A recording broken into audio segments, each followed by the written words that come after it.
تازه خبر ګلپاڼه په یو وسلوال برید کې ووژل شوه. مونږ به په دغه ویډیو کې تاسو ته دا معلومات درکړو چې ګلپاڼه ولې او څنګه ووژل شوه، لامل یې څه و او د دې د وژلو کار به چا کړی وي. مخکې له دې چې ویډیو درته وړاندې کړو، که تاسو زموږ چینل ته نوي یا زموږ چینل مو نه وي سبسکرایب کړی، لومړی به چینل سبسکرایب کړئ، بیا به یې څنګ سره د ګیل علامه وکړئ تر څو زموږ ټولې ویډیوګانې پر وخت تر تاسو پورې در ورسیږي. په ټولنیزو رسنیو کې داسې خبرونه خپاره شوي ګاګي د پښتو ژبې نامتو سندرغاړې ګلپاڼه نن په پاکستان کې د نامعلومو کسانو لخوا په ډزو ووژل شوه.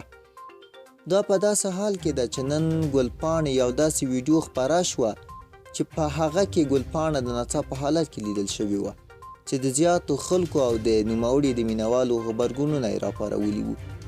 تر اوسه پورې د نوموړي د وژل کېدو خبره کومه رسمي سرچینې نه ده تایید کړې. د دې او د زیاتو مینوالو په وینا ویل کېږي چې د دې د وژل کېدو لامل امکان شته د نننۍ ورځې ویډیو خپرېدل وي، کومه ویډیو کې چې نوموړي د نڅا په حالت کې لیدل شوې وه.